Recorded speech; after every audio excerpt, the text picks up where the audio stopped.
How the Flamingos Got Their Stockings by Horacio Quiroga. Translated by Arthur Livingston. Recording by James K. White.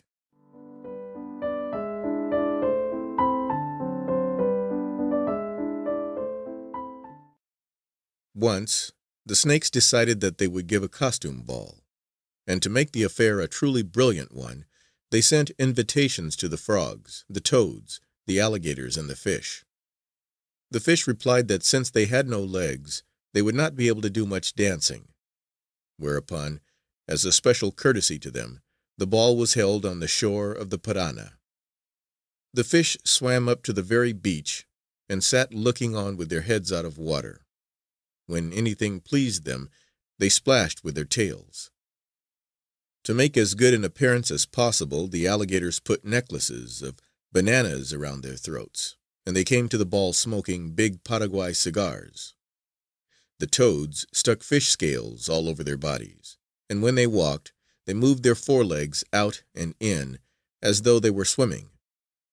They strutted up and down the beach with very glum, determined faces, and the fish kept calling to them, making fun of their scales.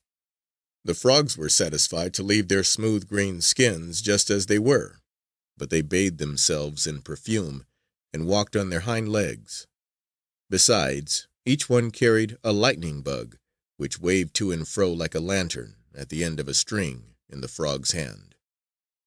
But the best costumes of all were worn by the snakes. All of them, without exception, had dancing gowns of the color of their skins. There were red snakes and brown snakes and pink snakes and yellow snakes, each with a garment of tulle to match. The yarara, who is a kind of rattler, came in a single-piece robe of gray tulle with brick-colored stripes, for that is the way the yarara dresses, even when he is not going to a ball. The coral snakes were prettier still. They draped themselves in a gauze of reds, whites, and blacks, and when they danced, they wound themselves round and round like corkscrews, rising on the tips of their tails, coiling and uncoiling, balancing this way and that. They were the most graceful and beautiful of all the snakes, and the guests applauded them wildly. The flamingos were the only ones who seemed not to be having a good time. Stupid birds that they were, they had not thought of any costumes at all. They came with the plain white legs they had at that time, and the thick, twisted bills they have even now. Naturally, they were envious of all the gowns they saw, but most of all, of the fancy dress of the coral snakes. Every time one of these went by them, curtsying, pirouetting, balancing, the flamingos writhed with jealousy, for no one, meanwhile, was asking them to dance. "I know what we must do," said one of the flamingos at last. "We must go and get some stockings for our legs, pink, black, and white, like the coral snakes themselves. Then they will all fall in love with us." The whole flock of them took wing immediately, and flew across the river to a village near by. They went to the store and knocked. Tun, tun, tun. "Who is it?" called the storekeeper. "We're the Flamingos. We have come to get some stockings, pink, black, and white." "Are you crazy?" the storekeeper answered. "I keep stockings for people, not for silly birds. Besides, stockings of such colors? You won't find any in town either." The flamingos went on to another store. "Tun, tun, tun. We're looking for stockings, pink, black, and white. Have you any?" "Pink, black, and white stockings? Don't you know decent people don't wear such things? You must be crazy. Who are you, anyway?" "We are the flamingos," the flamingos replied. "In that case, you are silly flamingos. Better go somewhere else." They went to still a third store. "Tun, tun. Pink, black, and white stockings. Got any?" "Pink, black, and white nonsense," called the storekeeper. "Only birds with big noses like yours could ask such a thing. Don't make tracks on my floor." And the man swept them into the street with a broom. So the flamingos went from store to store, and everywhere people called them silly, stupid birds. However, an owl, a mischievous tattoo, who had just been down to the river to get some water and had heard all about the ball and the flamingos, met them on his way back and thought he would have some fun with them. "Good evening. Good evening, flamingos," he said, making a deep bow, though of course it was just to ridicule the foolish birds. "I know what you're looking for. I doubt if you can get any such stockings in town. You might find them in Buenos Aires, but you would have to order them by mail. My sister-in-law, the barn owl, has stockings like that, however. Why don't you go around and see her? She can give you her own and borrow others from our family." "Thanks. Thanks ever so much," said the flamingos, and they flew off to the cellar of a barn where the barn owl lived. "Tun, tun! Good evening, Mrs. Owl," they said. "A relation of yours, Mr. Tattoo, advised us to call on you. Tonight, as you know, the snakes are giving a costume ball, and we have no costumes.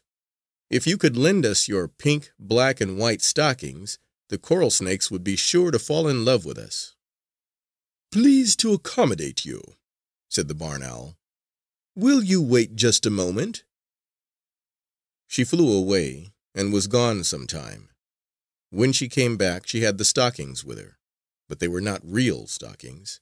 They were nothing but skins from coral snakes which the owl had caught and eaten during the previous days.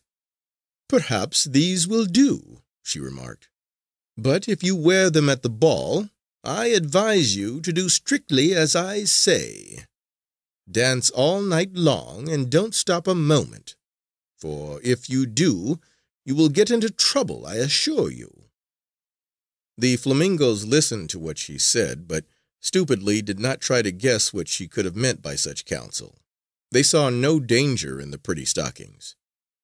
Delightedly, they doubled up their claws like fists, stuck them through the snakeskins, which were like so many long rubber tubes, and flew back as quickly as they could to the ball. When the guests at the dance saw the flamingos in such handsome stockings, they were as jealous as could be. You see, the coral snakes were the lions of the evening, and after the flamingos came back, they would dance with no one but the flamingos. Remembering the instructions of the barn owl, the flamingos kept their feet going all the time, and the snakes could not see very clearly just what those wonderful stockings were. After a time, however, they grew suspicious.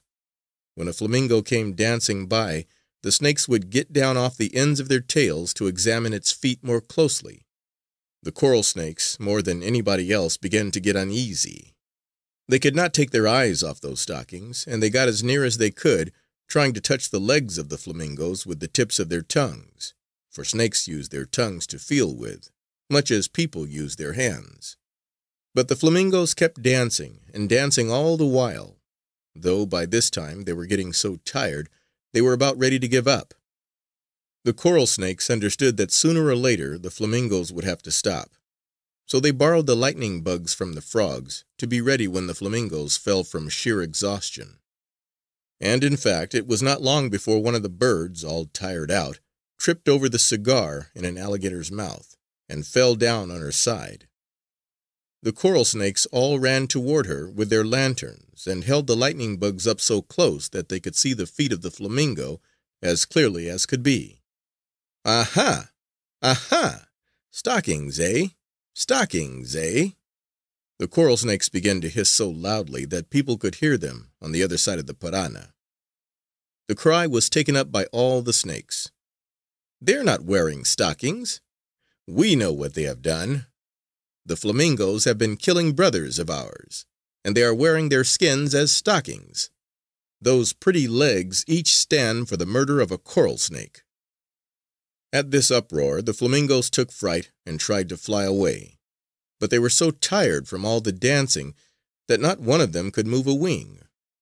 The coral snakes darted upon them and began to bite at their legs, tearing off the false stockings bit by bit, and in their rage sinking their fangs deep into the feet and legs of the flamingos. The flamingos, terrified and mad with pain, hopped this way and that, trying to shake their enemies off. But the snakes did not let go till every last shred of stocking had been torn away. Then they crawled off to rearrange their gauze costumes that had been much rumpled in the fray. They did not try to kill the flamingos then and there, for most coral snakes are poisonous, and they were sure the birds they had bitten would die sooner or later anyway. But the flamingos did not die. They hopped down to the river and waded out into the water to relieve their pain. Their feet and legs, which had been white before, had now turned red from the poison in the bites. They stood there for days and days trying to cool the burning ache and hoping to wash out the red. But they did not succeed. And they have not succeeded yet. The flamingos still pass most of their time standing on their red legs out in the water.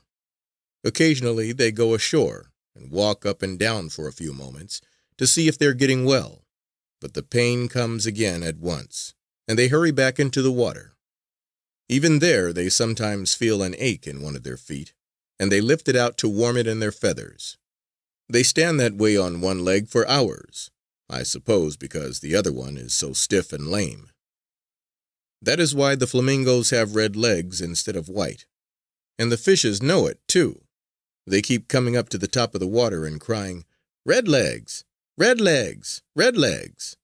to make fun of the flamingos for having tried to borrow costumes for a ball. On that account, the flamingos are always at war with the fishes. As they wade up and down, and a fish comes up too close in order to shout "red legs" at them, they dip their long bills down and catch it if they can.